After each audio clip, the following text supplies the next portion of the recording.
Wait, another already? Rory wasn't kidding when he said he was back, lol. I done told y'all I was back. Now, I done told y'all that I was back. Hello. Hello, friends. What's up? How's it going? Who do we got? Scribe Leaf, hello. Sam, hello. Hey, long time no see. Vincent, my friend, how are you? Fluffy Rice, thank you for the prime. Appreciate you. Revan, my friend, how are you? I hope you guys are ready, because I have a big news. Big news.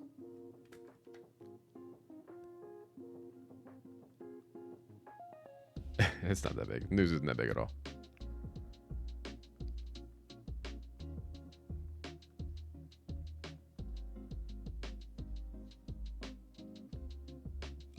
Okay. Sorry, I just got a text just now. The text is from your text is from your fucking mom.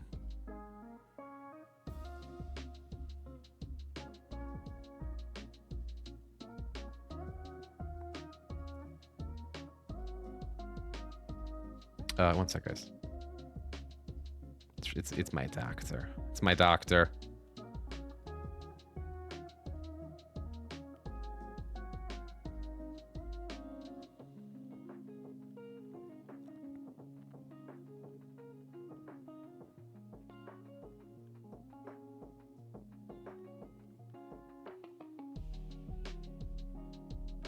Okay, cool. So news number one is I got a haircut. It's number one. Number two, I don't know if you guys are ready for this. So just be very careful. Oh, hold on. The other people complain at me if I don't do this. Hold on. It's on Discord. Streaming now. Bah. There we go. Okay, so that was number one. Number two is, that I've got fucking smart water. It's that kind of day, folks. It's that kind of day. How is everybody? What's new? I haven't streamed in a while-ish. But what's going on? My stomach is inflamed. That's why I couldn't breathe. We figured it out. We figured it out. Who would have thought that stomach acid can cause you to not breathe correctly? It was my stomach all along. It was my overindulgence in caffeine and caffeinated beverages that caused all the disaster. So we have it figured out. We're good now. So there's hypothetically there's no problem, but we'll see. So what's new with everybody? How's life? What's going on? I got some stories to read today for you guys. We're gonna go over a few. We're gonna check out the Reddit sphere. We were supposed to last time, and I think what I want to do, and I'm trying to find like a good way to do it, is and this has been a dream of mine, to create like, not just me, but an entire community based on like giving advice, right? And helping other people. And maybe that might be in the form of video. Maybe that would be in the form of a live stream. I don't know. Still trying to figure that part out. But yeah, I'm good. Feeling kind of overwhelmed with life. What's going on, Rev? Talk to us about it. Hang in there. Glad you've identified the problem. It was weird as hell too, because like all the typical symptoms that one might... Hey Sarah, how are you? Yep, got a haircut. It was time. All the symptoms that one might attribute to stomach problems, I don't have any of them. I like just couldn't breathe. And I was bloating a lot, which is not normal for me. Like I can normally eat anything besides milk. So anyway, went to the doctor and they're like, oh, so, and I told you guys a little bit about this last time. They gave me like an EKG, 2 EKGs, and pulmonology tests and all that shit. And they're like, you're perfectly healthy. We don't know. And then I went to one doctor and he's like, bro, you have gastritis. I'm like, oh, that's it? That's not very sexy. Hey, thank you for the follow. I appreciate your followage. But the long and short of it is, yeah, they told me, as unsexy and as unfun as it is, you have gastritis. So I said, all right, what do I do about that? And they're like, well, you need to become educated. I said, how do I do that? I said, I got 2 words for you. I got 2 words for you. Smart water. And so I started drinking this shit, and now I can tell you guys about anything. You thought it was bad before. Go ahead. Ask me a question about anything. I'll fucking kill it right now. You want to know about quantum physics? I can get down with quantum physics. You want to know about... Thank you for the follow. I appreciate it. You want to know about anything? I'll tell you anything about anything right now. Thanks to smart water. I am truly... I have the wisdom of the gods. Hey, River Suki, how are you? Long time no see. You look good? You look good. Get out of here. Coming into my stream, complimenting me. Thank you. But the reality is I have to drink this shit because it's like the pH. I need to balance my pH. You guys ever think about that? Did you know your pH can get you sick? See, can we get a really? We're pushing the brand deal. Look at this, guys. Anyway, so we're good. We're good. It's good to be back. It's good to be healthy. It's good to be able to breathe again. We're going to be streaming regularly again on Mondays and Wednesdays. And you know, I've had this idea for a long time that what I basically want to do is have a whole community where we can like find and tackle life problems, dating problems, things like that. It's something I've always wanted to do. So I think it'd be pretty cool. Hey, Cake, how are you? Thanks for being here. Thanks for showing up. It's good to have you guys. Writer says, I never contact her first. She contacts me once a month, and I ask her to reconcile whenever she does contact me usually. Do you want to give me a little more context? Who broke up with who? How long was the relationship? Give me more. Give me more. Cake, how you been? I feel like I haven't talked to you in a while. I feel like I haven't talked to most of you guys in a while. Revan says, struggling with purpose and just feeling anything other than disappointment with where I am in life. It sounds like you're in your mid to late 20s. Rev, if you don't mind, how old are you, man? If you don't feel comfortable sharing, that's fine. But I'm curious if my guess was correct. Dating tip of the day, don't date. Dating tip of the day, don't.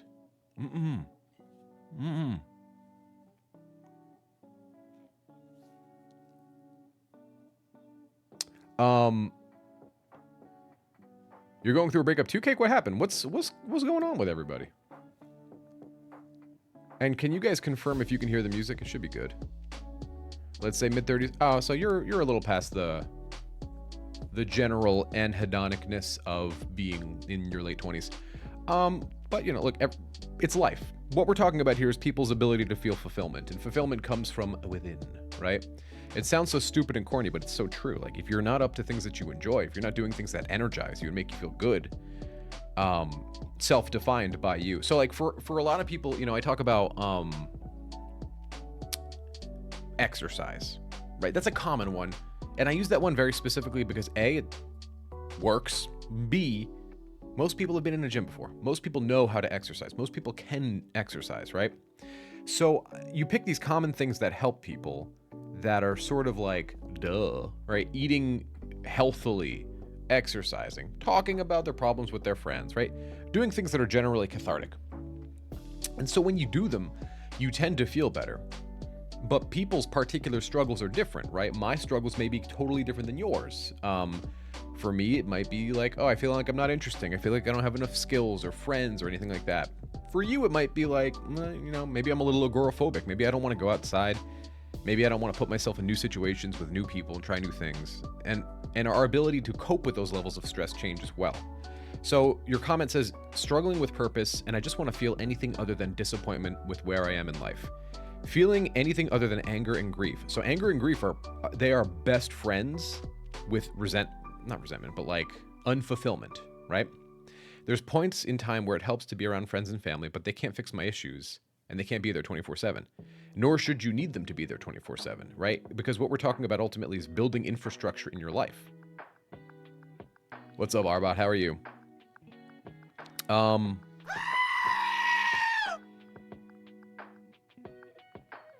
God damn, did you hear that? That was loud enough. Holy shit. That's super loud. I think we broke it and fixed it last time. Did you guys hear the goat scream? Because you should have. Did you? Still grinding points to get free merch. I'm gonna lower the price of the merch. I'm gonna lower the price point, the channel point points. You guys know what I'm talking about. Yeah, so general fulfillment is weird. It's hard because there's no right way to do it. There's no here's what is correct, right? There are a few things that's like, okay, you should do that. It's probably healthy for everybody. But what helps me feel fulfilled and what helps you feel fulfilled are generally different. So here's the 2 questions I think you can ask yourself that'll be really useful. Number 1 is, what energizes you? What makes you feel like you have more energy after you do it, right? I'm not talking about like obvious stuff like eating. That's number 1. Number 2 is, who are you envious of? Who do you wish you were? So for me, what would be an example of what energizes me? Like when I record a really good podcast episode, one's out today. That always energizes me a little bit. A good workout where I feel like I got a lot done, that energizes me. I feel like I have more energy after I do it, which is weird because I'm expending energy. And then who are you envious of? That could be a fake person or a real, who am I envious of these days?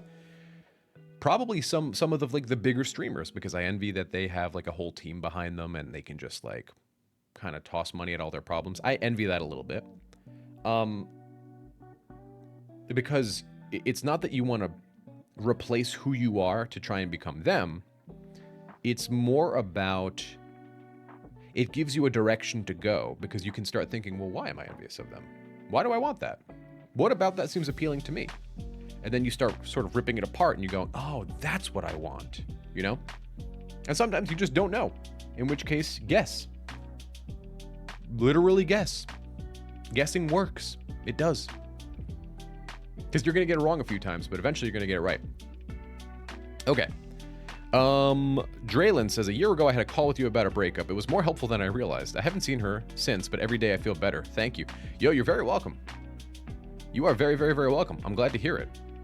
Writer says, where's your comment? Me and my ex broke up 8 months ago. We dated for 7 years. 7 fucking years, dude. That is a long time. We dated for 7 years. She does direct approaches, but whenever I ask her if she wants to reconcile, she says no. Should I continue to ask to reconcile when she reaches out? She broke up with me. What I would do is I would tell her to just stop reaching out then, right? Let's say that she's reached out once or twice, maybe 3 times, and each time you're like, yo, you wanna meet up? Wanna hang out? Wanna go on a date? And she says no, right? To some version of reconciliation, whatever that may be. In the event that she repeatedly says no again and again and again, but she keeps reaching out, What you need to do is set your boundaries. You need to be able to say, like, hey, look, I really appreciate that. You know, like, it's great to hear from you. I hope everything is well. Go the fuck away. then you then you take a selfie of you with thumbs up, like, right here, bitch. No, you don't do that part. I just had a lot of coffee and I'm hyper. And I had some slamming pancakes. Could you imagine though? Hey, it's great to hear from you. Like, what's your Snapchat these days? And you grab their Snapchat and you just send them a snap like, brought to you by Smart Water. I don't know if you guys knew this. The Twitch channel is the love chat rated R. It's me being not like, yeah, wow, you know, breakups are really difficult and that, you know, blah blah blah blah blah blah. Like, it's me being way more blunt and way more rated R. Big PP. Pretty much the idea. Thank you, Vincent. Pretty much the idea. I had some slammin' pancakes this morning. They were like, what are they? The super, the Kodiak pancakes. The,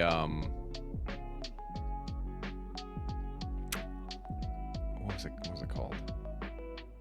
The high protein pancakes. That's what it was. Sorry, my brain is like not with me today. If you could pick only one. If you could only eat dishes from one specific country or culture, but couldn't venture outside of it the rest of your life, where are you picking? Oh, that complicates it. That complicates it.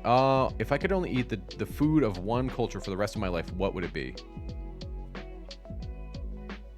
Assuming I can't say Middle Eastern food, because it would probably be Middle Eastern food.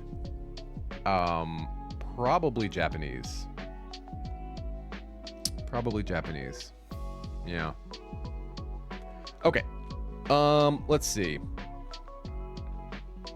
So yeah, Ryder, to fully answer your question, basically, I want you to set some boundaries. Be like, hey, look, it's great to hear from you. I'm really glad things are going well for you.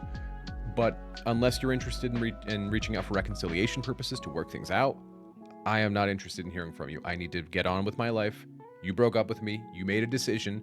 I respect that decision, but breakups have consequences. You don't get to leave me and then try and come get me. Do you know what I mean? Like, you don't get to break up with me and then reach out and benefit from me. That's bullshit. So, fuck out of here. Fuck out of here. So you just gotta tell them no. And then you send them the selfie like this. Oh, right here, bitch. Okay. Next question comes from... Oh, Cake. Cake says basically 4.5 months together. She, you know, let's just pull these. One sec, Cake. I'm coming for you, Cake. Where is your question? There it is. On the screen it goes. Basically 4.5 months together. She dumped me. The relationship was long distance, hence unhealthy. I don't know that long distance and unhealthy necessarily need to be together. Yes, it definitely makes things harder, but I don't know that that means it's just like doomed, right? I pleaded once for 1 hour a week after she dumped me. She said she was certain she made the right decision then. She said she was trying to open to trying again, sorry, when she came back, but didn't want to give me false hope. Her saying she wants to try again is giving you false hope. Been 1.5 months after that. She just came back and I'm having a relapse. Did my pleading then permanently damage my chances? No, so two things I want to touch on here. Number one is that long distance relationships are not necessarily toxic relationships. However, being in a long distance relationship does make things harder, right? Because it basically exacerbates all your problems. It basically takes all the problems that you're going through and makes them worse. So like a fight can turn into a big fight, right? This tiny little annoying thing that they do that kind of pisses you off can turn into this big annoying thing about them that you can't stand. So it's important to remember that long distance will exacerbate things a lot. That's number one. Number two is begging and pleading does hurt your chances a little bit, right? Because what it's doing is it's further cementing in their mind, like, this is someone who does not act attractive, right? begging and pleading is inherently not attractive. So we try and avoid that if we can. But all you need to do at this point is like, leave them alone. If you begged and pleaded for a few days after the breakup, it's like no big deal. If you're begging and pleading constantly, yeah, it's going to affect things. So you guys dated for a relatively short period of time, which doesn't mean it's not important, but it means that you don't want to treat them as though they're the center of your world. You don't want to leave them with the impression that they were all you had going on, because then they're going to feel very unattracted to you. So I hope that makes sense. Just leave them alone. Let them come to you. They will miss you. And that is not necessarily to say that they're definitely going to come back. But 4.5 months is like not nothing, you know? It's not nothing. Okay. Okay. Neat. Okay. Who else did I miss here? Azu Red. Thank you for being here. I'm going to answer your question now. Let's find it. Also, Mexican food's a good choice too, but I feel like, how long can you realistically eat Mexican food? You know, I feel like it burns a hole in your stomach. It's so like decadent and greasy and cheesy and like heavy. Heavy, it's heavy. You know, it's heavy. Italian? No, fuck Italian food. I can't do Italian food. I can't eat half of that shit. I can't eat gluten. It is delicious. I'm not taking it away from Italian food. I'm not trying to say it's bad. I'm saying I can't eat it. So I'm trying to think like, okay, let's open that question up to while I'm finding more questions to answer, let's open that up to everybody. If you could pick one country or like culture's food, only one for the rest of your life, you have access to everything in that food, like in that culture, but you can only have it for the rest of your life, what would it be? What's everybody's answers? We have Spanish, we have Turkey, we have Middle East, Italian. I don't know, man. I'm just not a big pasta guy.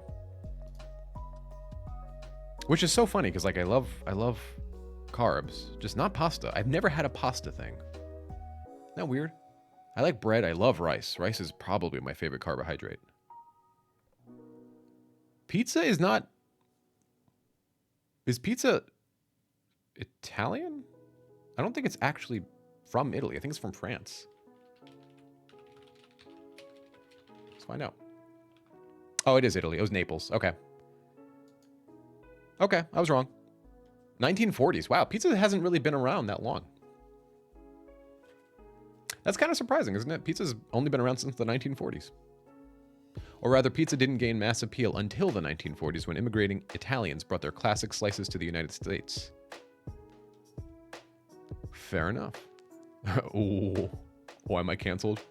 The great pizza affair of 2023? Of 1970? Pizza is taken from Arabic manouche? I don't know what that is. Manouche? Okay, here we go. Got one. Fluffy, I missed your question. Guys, if you have questions, repost them. You guys know how it goes. I'm a scattered little piglet. What's the difference between some reasonable pushback on the breakup versus begging and pleading? That's a good fucking question. That's a fantastic question. I have never got that question before. Good for you. Can we get some emotes in chat? That's a good question. Let's get a little, let's generate, I'm not normally a hype guy, but let's get a little hype going for that one. I haven't used my own emotes in so long. What do we got here? There we go. Huge peepee. There it is. Enjoy the huge peepee emotes.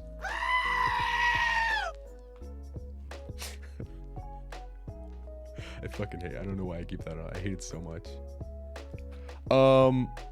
Okay. Let's answer this question. The question is, what's the difference between some reasonable pushback on the breakup versus begging and pleading? Such a good question. And truly a question I have never been asked before. In other words, when do you fight for them versus, and when does fighting for them turn into begging and pleading, right? I think that's a conversation that happens at the breakup.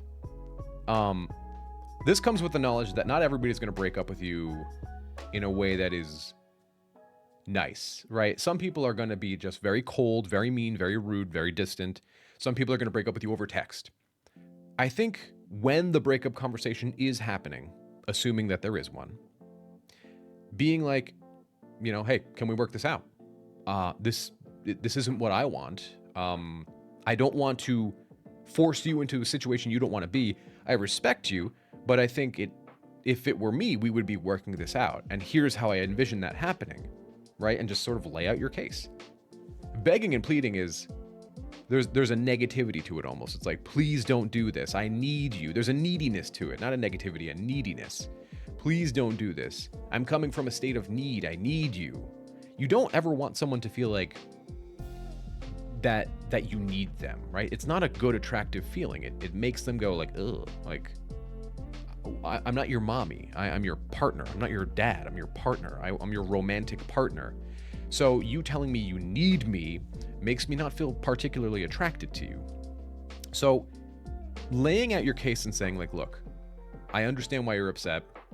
And a lot of the time, guys, a lot of the relationships that I've coached, there's no like lead up, right? There's no them saying 3 months earlier, hey, I'm really feeling some sort of way and I'm thinking about leaving the relationship, or hey, I need to see this behavior change because I'm very unhappy. You rarely see that. And it's something, I'm not gonna lie, it's pretty concerning. So when do you fight for them, and when does that turn into being needy or like too much or begging and pleading? I think it is within the intention and within the duration and within the amount of times it has happened, right? If they're breaking up with you and that's when you're saying what you need to say, cool. That's totally fine. You're laying your case out. If you, a week later, reach out and do it again, unprompted, now you're on the highway to the danger zone. Not a good place you want to be. So let them miss you when they come to you and say, hey, look, I do want a relationship with you. Danger zone! On the highway to the danger zone, say, look, I want a relationship with you. I want this to work out. I would like for us to have this healthy, happy relationship. I think there are ways we could get there. All you need to do is, like, let's go to that couples counseling. Let's do whatever problems existed in the relationship, let's work on reversing them, right? I think that's all that needs to happen. But so many relationships, because they don't communicate in the way they should, in the time that they should, mostly because they're young and they don't know to, or there's some trauma, or, whatever million reasons there might be, because communication is hard, by the time the breakup happens, one or both parties aren't willing to work on things. I think that's the major difference. So yeah, that would be the difference between sort of stating your case about how you think it could be fixed and being needy. Hope that makes sense. We are knocking out these clips today. Oh, YouTube content. I don't know. A second life was breathed into me lately, guys. I got so fucking burnt down on making videos. I got so burnt. God, the love chat used to be so much more active, guys. I would go live and like 400 people would show up. It used to be so much more active. But just over time, making videos about the same topic for years on end. And every time you try and step out of your line, people don't watch. It's like a blow to the ego, straight to the nads. But lately, I'm just like, fuck it. I don't care. I don't give a fuck. Thanks for the hydrate. I am much smarter now because of this. Thank you. The intelligence. Okay. Question. Here it is. The question is, why is something rather than nothing?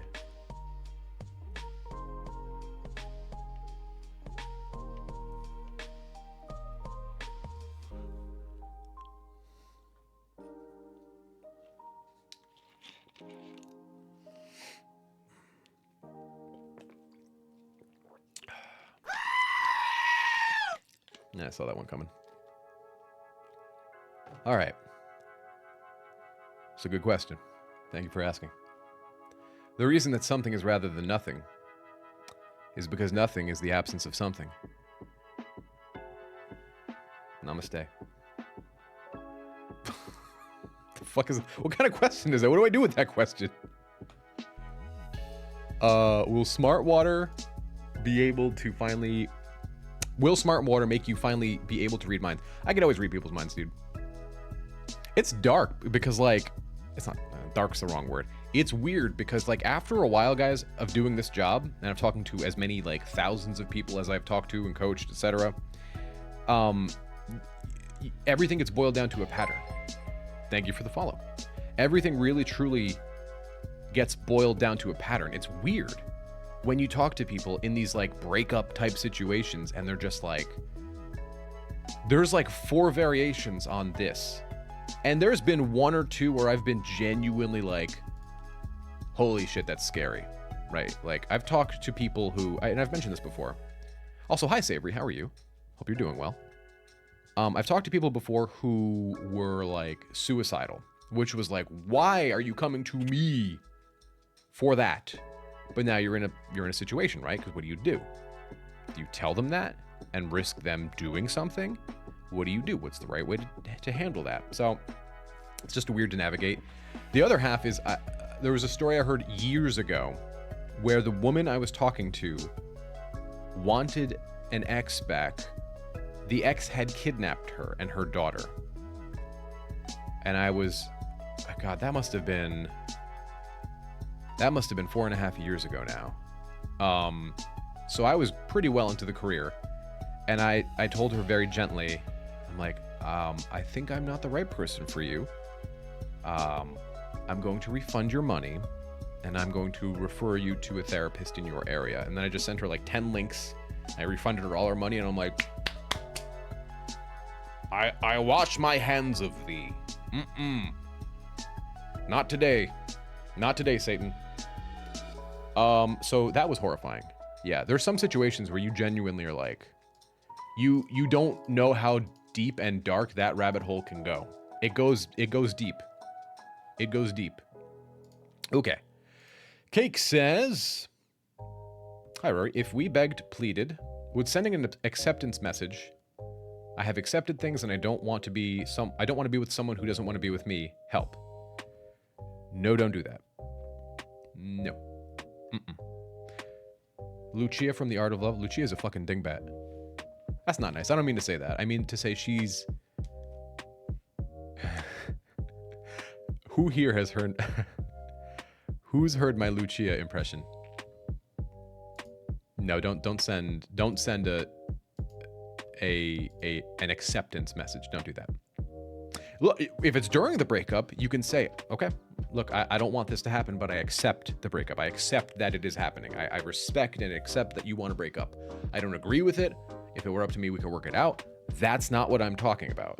What I'm talking about is, it's been a few weeks. You guys have talked a little bit here, a little bit there. Maybe you saw some Lucia. Hi, this is Lucia, The Art of Love. She talks just like that.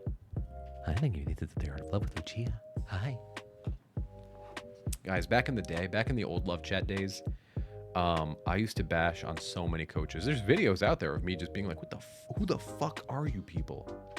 Where you just got a camera and a microphone and like started to just randomly give advice. It's bad advice. Thank you for the heart of love, Lucia. So don't send acceptance letters. No, letters don't work. They know you want them back. They know that you want to repair things.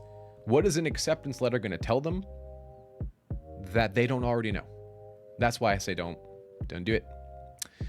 Don't do it. All right. Next. Oh, also from Cake. Do people reconcile and work on relationships that were blatantly unhealthy? Yeah, I mean, it happens. Yeah. It doesn't happen all the time. I'm not going to sit here and pretend. Guys, you have to understand, a lot of people want me to say things that will give them hope. And sometimes I do. I try not to say things specifically to make people feel better. I try and say things that are, like, true. You know what I mean? Like, I'm not trying to mislead people is what I'm saying. I'm trying to, like, here's what we tend to see. Here's what the literature says. Here's what I tend to see in my private coaching. Okay? I'm not going to say things to get clicks. That's why, of the bigger, relationship YouTube channels, mine is one of the smaller ones, is because I'm not doing, like, the 10 signs your ex is thinking about you. Number 1, they breathe oxygen. Number 2, they put a carrot in their ass. Number 3, they change their profile picture on Instagram. Like, I don't know. There's a few things, and actually it's funny that I'm bringing this particular topic up because what I was thinking about doing was a video like that. Like, Ryder, I got your question. Your question's up next. I was thinking about doing a video like that where I point out, okay, I'm not trying to give you guys hope. Here are realistic signs, and we're going to dive into some of the nuance of those signs that they are perhaps thinking about you, that perhaps they are thinking about reconciling. Here are signs you could look out for with a very heavy dose of, you are going to get hope from this, and that's not why I'm making it. Right? Because sometimes exes do reconcile. I feel like we talk so much about the, like, work on you, make it about you, and that's entirely true. I think I haven't talked enough about, okay, you've worked on you. You've been doing the work. Here are some signs to look out for in the event they are actually thinking about coming back. I stay away from that generally because when someone's heartbroken, they're not going to look at this information fairly. They're going to look at it with hope. Like, oh my God, Rory from the love chat said this. And like, it's like, that's not what I have 500 videos saying the opposite, to work on yourself and just make it about you. And if I make one video that gives people a little bit of hope, they take it and they run with it. So I have to be very careful because whether I want to be or not, I have influenced people. So, you know. All right, let's get to the next question. Did you guys know you can learn High Valyrian in Duolingo? I just watched the Barbie movie yesterday, and I felt really fucking called out when the guy was sitting on the couch, fucking playing Duolingo. I'm like, God damn it, I'm a fucking... I have nothing but a stereotype. God damn it. Okay. Writer says, I'm dating someone new now for the past few months. Weren't you just talking about an ex you want back? That was you, right? Am I going crazy? See your messages here. Me and my ex broke up 8 months ago. We dated for 7 years. Yeah. Am I going cuckoo bananas? All right, I'm dating someone new now for the past few months. Had a few questions. How do I stop projecting my past trauma onto...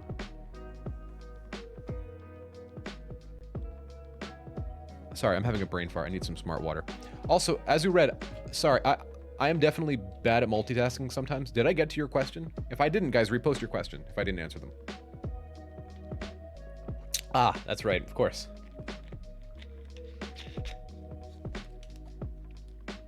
I am smart again. Very good. So Writer says, I'm dating someone new now for the past few months. Had a few questions.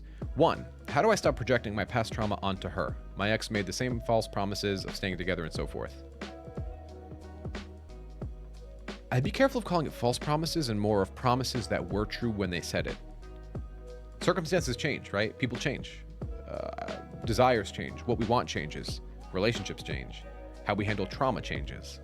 So not so much that they were like willfully lying to you, but more that they meant what they said when they said it. Number 2, what is a healthy amount of time for your question to disappear? Let's try that again. Number 2, I hate that it does that on the timer. Number 2, what is a healthy amount of time to date before getting engaged? 1 year. 1 year. If you're older, 8 months, 9 months, but generally 1 year. 3, what are green flags to look for in a serious relationship? Should you test your partner in any way? You should never test your partner. Not good, because that's a big red flag on you. What are green flags? Communication. Look for how they treat other people. Look for how they treat animals, how they treat their parents, how they treat the wait staff at a restaurant. Those types of things. The little things. How do they argue? Do they argue meanly? Are they calling you names and you're such a piece of shit, you have the smallest dick on earth? Or are they like, are they speaking calmly and like emotionally, because it's an emotional thing, but are they trying to speak to you with respect while getting their point across? Generally, you find out how good the relationship is when you have bad moments. People try and judge a relationship based on the... Do you know how often I hear that shit, guys? I'm like doing a coaching or something like that. And someone comes to me and they're like, no, Rory, you don't understand how good the relationship was. And I'll look at the little sheet that they send me with all the details. And I'm like, oh, your relationship was 2 months. Like, yeah, it was the best relationship of my life. It's just so amazing. Like, what's their middle name? And they're like, what's that got to do with it? What's their favorite color? What's their parents' name? The fuck are we talking about here, eh? Piece of shit. And they're, slowly, it takes a while, but people are generally like, I want this to be the best relationship of my life, so I'm going to make it the best relationship of my life. I love them and I need them back, and that's it. I get it, but guys, we never fully know who another person is. You can't. There's no way to. We don't even know who we fully are. How the fuck can we know everything there is to know about another person? There is inherently a risk in love. It's just what it is. There is risk. With love comes risk. It is what it is. So you are making generally you're making a gamble. But there are certainties within that gamble. Like, how do they fight? How do they treat you? How do they treat others? How do they treat their parents? How do they treat animals? How do they treat works, like a server at a restaurant, things like that. Just pay attention to who they are. That's it. And don't overthink it. Here's a good test. If everybody in your personal life is like, run! You should do that. You should run. Yeah. Okay. I'm Fluffy Rice says, 6 months in complete no contact. I now have 4 women chasing me. Oh, nice. That's a lot of vagina. Is this a good sign that I've been healing and improving myself? Yeah. Maybe even giving myself the best chance at reconciling with my ex specifically. I think it's funny because, people are so focused on reconciliation, but the irony is that the less focused on reconciliation you are, the more likely it is to happen. It's just very funny that it works like that, The less you want it, the more you can have it. The more you want it, the less you can have it. It's very backwards. Very backwards. That's not a hard and fast rule, but generally, by the time you hear from an ex, not a guaranteed thing, but generally, by the time you hear from an ex, you're like, For example, I heard from my ex 6 months after she had cheated on me. She, talking about me, she misses me, wondering what I'm up to, wants to meet up. And I'm kind of just like,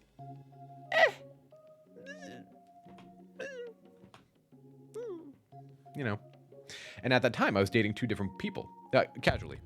Oops, sorry, microphone. I was dating 2 different people casually. And I just, here's the big thing that I wanted so bad, right? I wanted my ex back. My ex is back. But by the time she came back, I was just like, I don't want it. I was like Jon Snow. I don't want it. All right. Who'd I miss? You guys want to take a break in between? Let's take a break and read this. I have this weird story. You guys can help me figure this one out. Oh, it's a scandalous story too. Are you guys down for a scandalous story? You want to help me figure this out? It's from Reddit. And no, that's the other one. Here we go. Big peepee. Massive even. I, 35 male, caught my girlfriend, 30 female, who is a counselor, cheating on me with a patient. That is one of the best ways to lose your license. That's a huge no-no. That's a massive no-no. You don't fuck your patients. Your clients. Oh, and it was an addiction client. Nice. For story purposes, I'm in IT, and she's a counselor at a methadone clinic. Yikes. So a few weeks ago, for the first time in months, my girlfriend went out with her brother to drink at the city fair. They were together up until midnight, and when he went to the bathroom, she took off. He tried calling her 10 times and sending a GPS request, and she denied or ignored all of them. I was home with that. I was at home with that kids sleeping. I hate when people don't proofread these. And when I was getting a bottle at 3 a.m., she came in stumbling drunk. So they have kids too. I could tell something was off. She didn't give me a kiss or anything and snuck down to the bedroom downstairs. Yikes. All right. The next day I asked her what happened, and she says she met up with a coworker who was having a bonfire. Okay, whatever. Why didn't you bring your brother? Blah, blah. A little fishy, but I brushed it off and moved on. Fast forward a few days, and she says I can't bring her lunches anymore, which I've been doing for the last year or two. And then she proceeds to turn her friends list to private to only see mutual friends between people. Started to get more suspicious. And I brought it up, and she says, I don't want to talk about it again. I did nothing wrong. I have absolutely nothing more to say about it. Wow. Yeah, that's not suspicious at all. Not suspicious at all. You turn your... have you guys ever seen this one? You guys ever been cheated on before? One in chat if you've been cheated on. By anybody. Doesn't matter. By anybody. Like, whether you were in high school or whether it was someone, you know, in your adult life. Emotionally, physically, it doesn't matter. But when you're cheated on, one of the biggest things you tend to see is it's this. Where is it? Here. It's this. Phone. Always face down. Always face down. Phone, always face down. Always, always. Hey, Oski, how are you? What's going on? How's life? Okay, where were we? So... Oh, we're at the top. So next week rolls around, I start taking action. If I'm wrong, I'm an asshole. If I'm right, then I'm justified. I had her Facebook login info. I took an old phone and activated it with location sharing and stashed it in her car. Oh, devious. Oh, you animal. Weekend comes and around, and she's talking about going to the beach with a girlfriend that she can only communicate with on Facebook. I look at the messages and she's lying. There are no messages from her. I confront her about lying straight to my face about it, and she denies it and calls me a creep and an asshole. So I stay while she goes and watches the kids. The very next day, we talk and kind of hash things out, and she proceeds to ask me to go to the beach again. I say, fine, whatever. She kind of makes jokes about me wanting to know where she is by sending me snaps at every stop, the mall, the tanning bed. She ends up going back until 9:30 at night. No updates. Then she goes to a restaurant. No updates. So I decide to go private investigator. I take my parents' car and post up 5 spots over with the view of the door. She comes, oh my God. She comes walking out with a guy, and I confront them. No tears, no apologies, no denials. Look this guy up on Facebook and get his name and CCAP him. I have no idea what that means. What is CCAP? I guess he looks him up. He has a 2-page rap sheet including battery and domestic issues, meth possession, nice, disorderly. I find out he's a patient of hers the next day, and they've been having sessions for 6 months. I have the opportunity to get revenge, and I'm having a hard time not reporting her to her boss and getting her license revoked. Tell me why I shouldn't, besides the fact that we have 2 kids together. You fucking should. For a million What? What is the confusion here?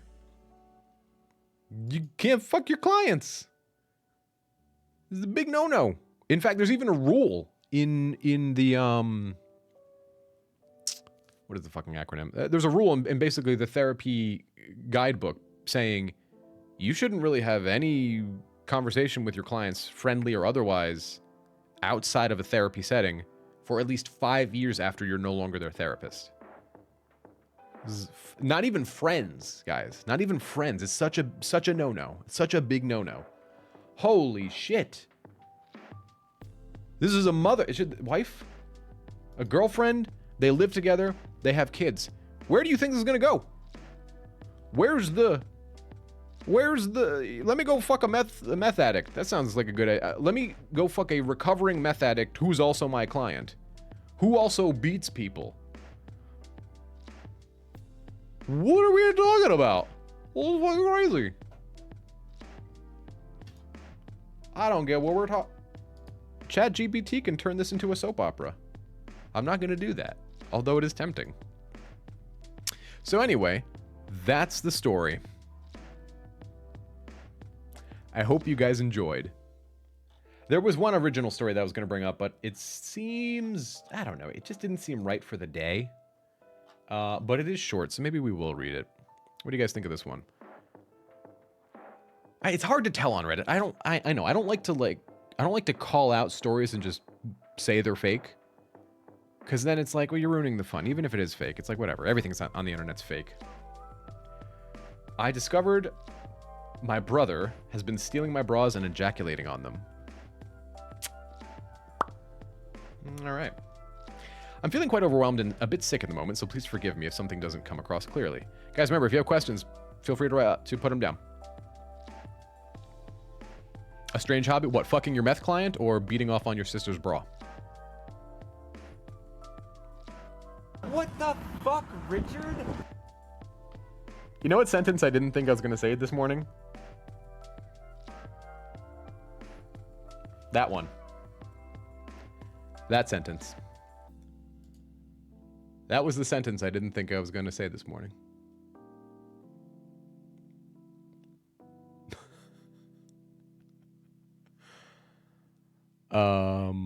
Okay. Let's answer River Sookie's question. Did you call beating off on your sister's bra a hobby? It's not a hobby, dude. It's not like the Olympics. Alrighty. Okay. I'm feeling real stupid right now. Hold on. I'm feeling real goofy. Ah. That's better. Where is my mind? Rory, I work 20 hours a day and I'm trying to go offshore for work. Last week I did an S course for offshore because it will bring me some good money. Good for you. My problem is I want a relationship, but I have a fear of being hurt and I don't know how to face it, so I started to isolate myself from the one I love. Someone told me I'm going about it wrong. Am I, though? Yes. Yes. You are going about it wrong. Talk to them. Get a therapist. Work out, like, where's the fear of being hurt coming from? Or even if you know, work with a therapist to resolve it, right? That's not to say you're, like, fucking up, everything you're doing is wrong. How dare you?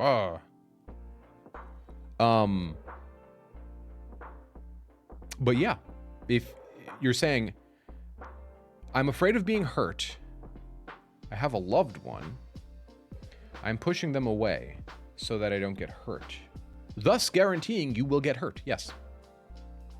It's a fear of abandonment. This is generally the fearful avoidant, right? You're afraid of getting hurt, so you push away the thing that's going to hurt you and inevitably make it leave. It's a quit before you're fired mentality. I'm afraid of getting fired, so I'm going to quit. I'm afraid of getting hurt, so I'm going to push them away. It's the same shit. So yeah, just, get some therapy. Take it one day at a time. Talk to your partner. If you can't talk to them, write it down on a piece of paper and hand it to them. That's all you got to do. Don't overcomplicate it. I feel people overcomplicate healing. They really do. And that's not, I don't mean for every situation, because that's a deep hole. Healing is a deep hole, guys. What works for person one doesn't necessarily work for person two. And the traumas that we bring with these situations are generally pretty different. Like, I lived a pretty good life. I had some trauma here and there, but nothing crazy. My path to healing might be entirely different than yours. So, but that's why I like the whole 1% model. You know what I mean? Because everybody's capable of 1%. Every human on Earth is capable of 1% better than yesterday. Everybody. So, okay. Cake, and then we'll get back to the story. My favorite quote is, oh no, I'm accidentally a racist. Yeah, what was I remember saying that, but I don't remember the context.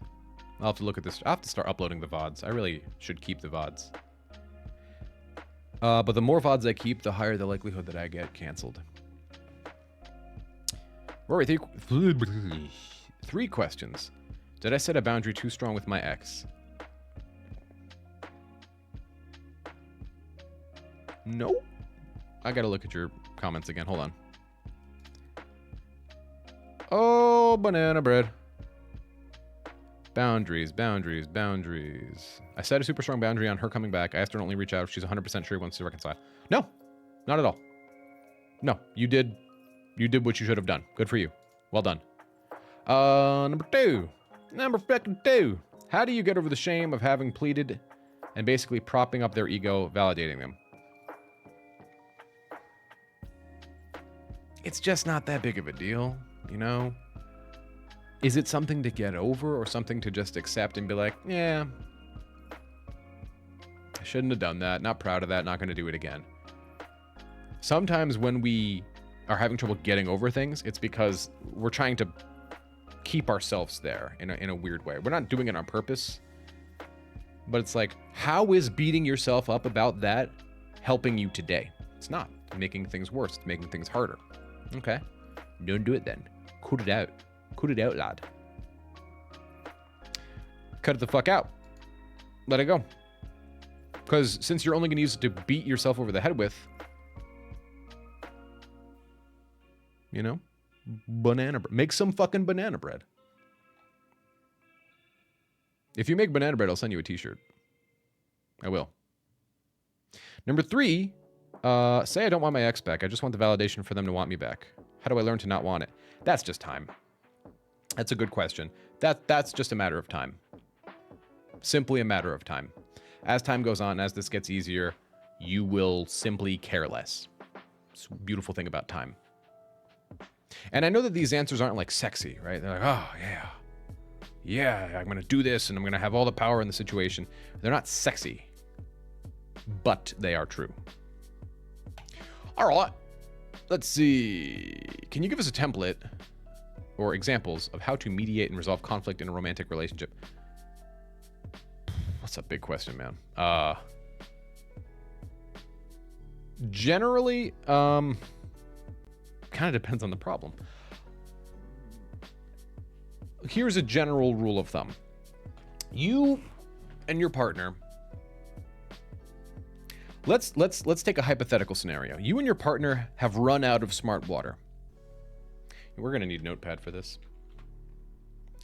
We're going to need Notepad. All right, here we go. Okay. You and your partner, this is way too small. Okay, I'll just leave it there. Have run out of smart water. Whoops. You drank the last bottle. I hate this fucking keyboard. I really gotta replace my keyboard. If my phone's too close to my keyboard, it like ghost types. Do I play chess? No, I'm simply not smart enough. You drank the last bottle and they are upset at you. Fighting commences? Fighting ensues. Ensues, that's a good word. Okay. Resolution. Okay, here's how you resolve a situation where you've drank all the smart water, you didn't leave any for your partner's upset at you. Okay? Step 1. Apologize for what you did. Step 2. Acknowledge their feelies. Step 3. Offer a resolution. Step 4. Ask how you can do better in the future. Step 5. Fuck. That's it. That's assuming the thing was your fault, right? But that's generally a pretty good list. That list will generally work. Yeah. You like the music today? This is the music I play literally every stream. I only play one playlist. I am very boring. I'm very boring and predictable. Very boring, very predictable. But thank you. I will take the compliment with a sip of smart water. The instructions unclear. Skip to step 5. I mean, that'll work too. By the way, before I get to run to the waters question, tools to help with fighting. Number 1, hold hands during fight. Number 2, put mirrors, this is super helpful, behind each other's back. It sounds fucking stupid, but it works. You will fight differently when you can see what you look like mad.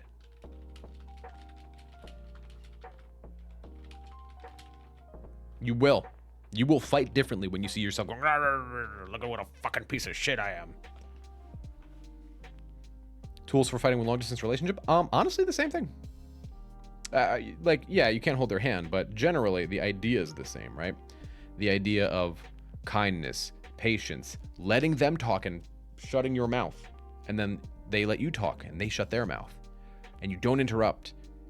The biggest thing that you can do, guys, most fights will be disarmed when the other person feels like you're not just listening to respond. You're actually listening. You're truly like sitting there. You're present. You're focusing on what they're saying. You're not trying to fix it.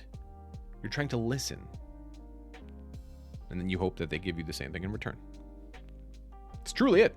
That shit'll work. That shit works.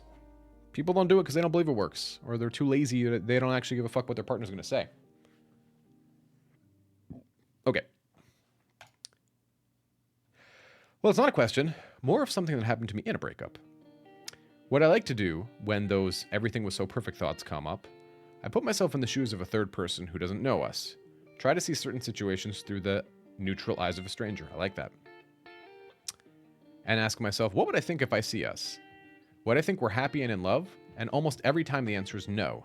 There's something wrong here. Got me back to reality every time. I like that. I like that. That's good. That's good. Very good. I like that run to the what. Thank you. Also, Yonays, how you doing, man? Your name makes me think of mayonnaise, and that brings me joy. Brings me to a state of happiness. I love mayonnaise. Anybody who says mayonnaise isn't good is... I don't know what to make of you, honestly. Mayonnaise is the sauce of kings. However, for some reason, when you said, here are some tools to help you during a fight, my mind went to a chair. Yeah, like fucking Mick Foley in Hell in the Cell. Yeah, dude. Okay. Back to the story, shall we? So, here's today's story. I have discovered my brother, 20, male, has been stealing my bras and ejaculating on them. This is very, very disturbing. I'm feeling quite overwhelmed and a bit sick at the moment, so please forgive me if something doesn't come across clearly. This all began around 3 months ago. How do you have a list of time? What do you do? Have your fucking the semen like date sampled? Fucking froze it and cut it open and look at the rings in the middle? It's disgusting. This all began around 3 months ago when I realized that a few of my bras were missing. I didn't think much of this, thinking they might... Can we not talk about mayonnaise when I'm talking about semen bras, guys? Can we not talk about mayonnaise at the same time as semen bras? Also, yes, mayonnaise on french fries is delicious. It's amazing. Now then, about the semen. Don't use those emotes right now.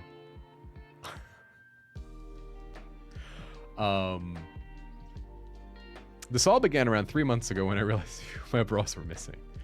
I didn't think much of this, thinking they might have ended up with mixed up with my sister's laundry or misplaced during the wash. But earlier today, I noticed that my favorite ones and most comfortable bras were missing. I wanted to wear it, so I searched throughout the house. I checked my sister's drawer, but it wasn't there. I looked through my mom's drawer, still couldn't find it. I searched through my dad's drawer. What if it popped up in the dad's drawer? You'd be like, yeah. We use this. Me and your mother use this on date night. So I decided to search through my dad and my brother's drawers, just in the chance somehow they ended up there. While there was nothing in my dad's drawer, at the bottom of my brother's drawer I found my bra, but also all the other missing bras. To my utter horror, each of them was clearly stained with dried semen, and I wanted to throw up.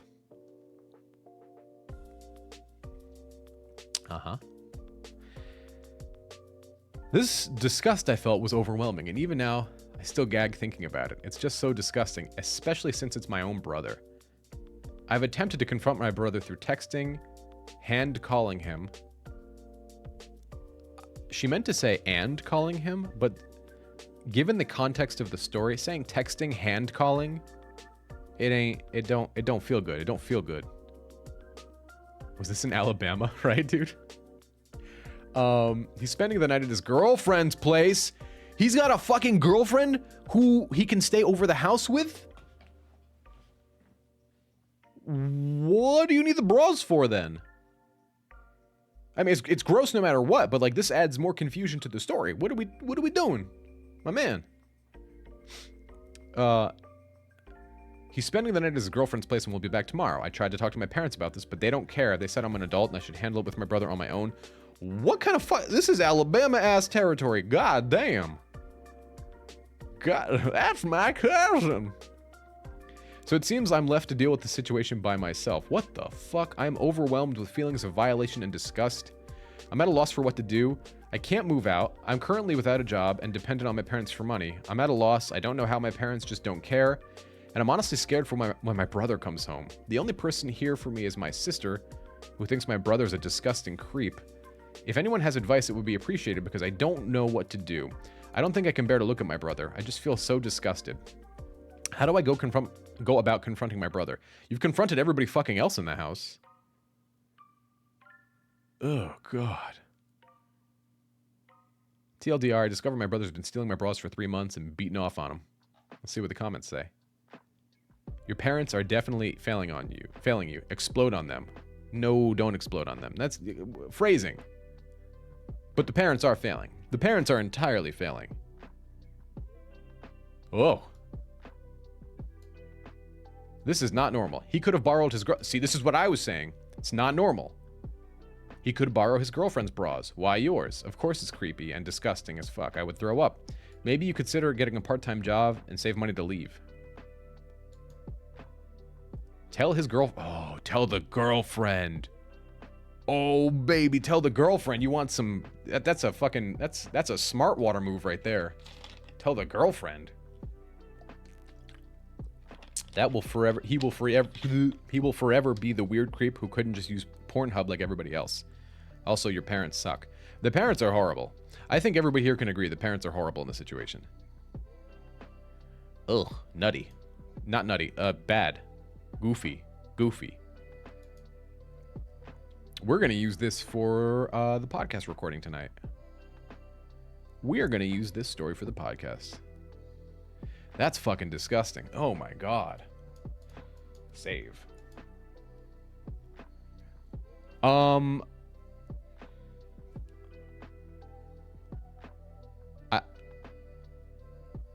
Okay. So I think we had a good stream today. What do you guys think? What did you guys think?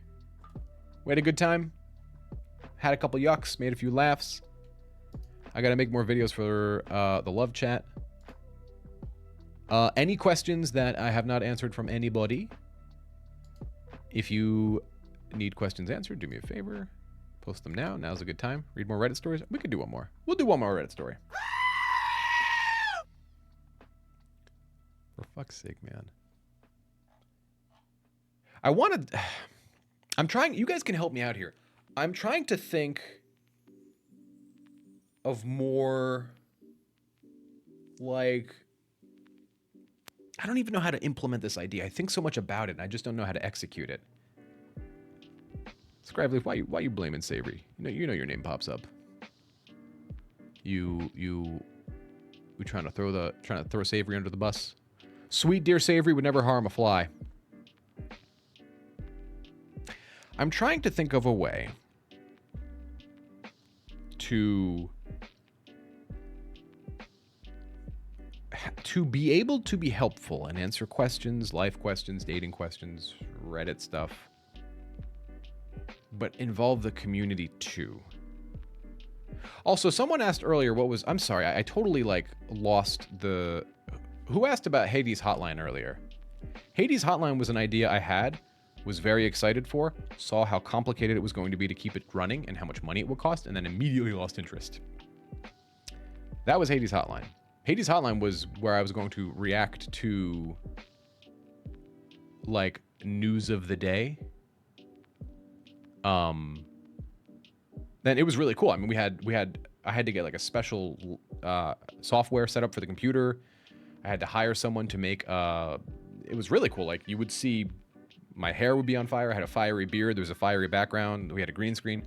A lot of cool stuff, but just like it needed so much goddamn editing, and the amount of money it would have cost, and the amount of like, yeah. Anyway,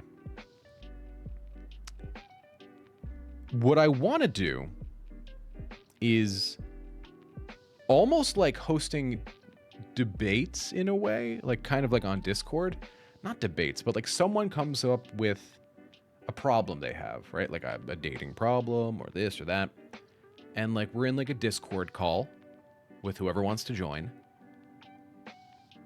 And I will like moderate. Like I'll give my advice too, but then I'll moderate what someone else says if someone wants to say something. Kind of like a call. It's like a shared call-in. You know what I mean? The problem with that is how to mark. You don't grow on Twitch by streaming on Twitch. You don't grow on any live streaming platform by streaming on live streaming platforms for several reasons. Number one, they're just not that popular, right? They're niche. Seems like they're not. Seems like when you watch XQC or Kai Cenat go live and they have 90,000 people, and even if you account for the bots, that's 60,000, let's just say.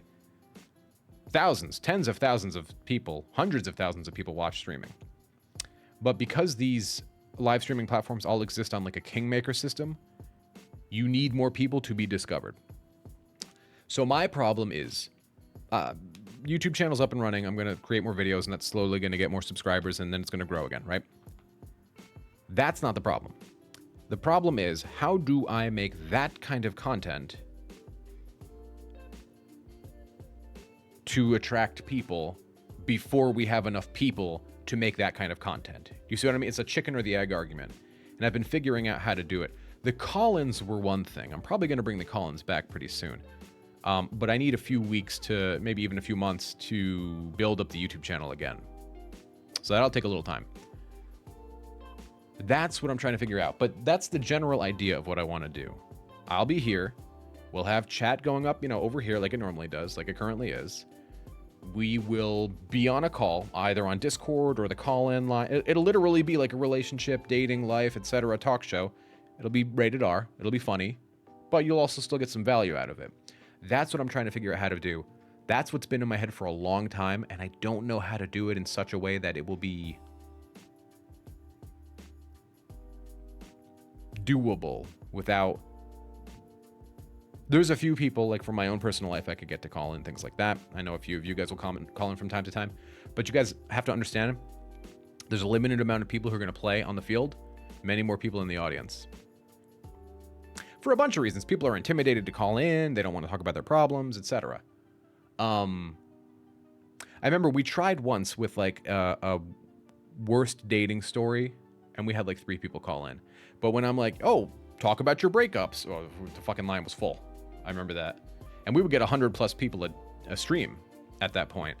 But I was at the end of a burnout, and I was like, I can't keep doing this. I'm like right there. But now my burnout's basically gone. Because I took a very long break with no videos and only coaching. And the coaching's the part I don't mind. I don't burn out from coaching. So yeah, I think it's just a way to figure out how to do that. Know what I'm saying? But the breakup one is, that's how I've marketed myself for so long. So that's naturally the audience I draw in. So I think it's just, I have to figure out a way to sort of blend the two. We'll figure it out. As someone who called in, it was very helpful. Important to keep a format and a time limit. Yeah. My bad. Whoops. Sorry. That's a part I need to work on. But that's not part I'm worried about, Like, one of the reasons that I didn't strictly adhere to a time limit is because it's like, I got a bunch of people on the line. But once I answer the calls for the day, the line will slow down. So it's a matter of enough people. The content idea is there. But now we need the people to fuel the content, right? Kind of like Lyle Forever. You guys ever watch Lyle Forever, the gecko guy on Twitch? He dresses up as a gecko and just takes calls. He was smart about it. He grew not on Twitch. I mean, yes, eventually he grew on Twitch because he was big enough to grow on Twitch. He started on Reddit. when Reddit had its own live streaming service. He would dress up like a gecko, and people would go, "What the fuck? Why is this guy dressing up like a gecko?" And he would just be on the he'd just be on the phone with people. But yeah, that's gonna generally be the call-ins will only take place over Twitch. Yeah, the call-ins are a Twitch only thing. I just don't trust YouTube, and YouTube is too important of a source. It's my job, so I'm not gonna risk it. If someone like jumps on the YouTube channel and says like the N-word or something like that, I'm like, I'm not gonna risk it. I'm not gonna risk it. Twitch, if I risk Twitch, if I lost Twitch, it's like I'd be bummed, but I'd get over it. So we'll figure it out. We'll figure it out. But step one, gotta get the YouTube channel up and running again. So now you guys know my master plan. You were here for it. Step two is downloading all these VODs. The past streams. So I'll figure out how to do it, and then we'll get it going. But no matter what, thank you guys for hanging out. Appreciate you guys. You could put breakup advice in the stream title. That'll get people to tune in. I would love for that to be true. But on Twitch, they will not, because they can't find your stream. That's the ultimate problem of Twitch, is that unless you have a lot of people, they can't find your stream. They will have to scroll for pages and pages and pages of the bunch of other people who want to be streamed. So that's the problem. Twitch has a massive discovery problem. It always has, except for 2014, you know, when you could just grind. You're just live for hours. Hot tub Rory. Dude, the one and only time I did a hot tub stream was for charity. Not even a hot tub, it was a bathtub stream, because I couldn't get the hot tub logistics to work between the Wi-Fi and, you know. And we made like we raised like $200 in an hour for charity. I'm like, yo, look at us go. Look at us go. All right, friends. Thanks for your help. I appreciate you guys. Captain Thor, you're missing. First off, it's good to see you. You're catching us at literally the end of the stream. But don't worry. I will be live again probably Wednesday. Wednesday might be slightly late. I might start at noon on Wednesday. But we're going to raid out, guys. So stick around for a minute. Say hi to my friend. His name is Sorry. He's very cool. You guys will like him. Stick around, say hi, and leave. Give him the good feelies for a minute or two, you know? And I will see you guys Wednesday, where I'm going to spend the rest of today figuring out how to implement this idea. But peace, blessings, love. See you guys Wednesday. Bye.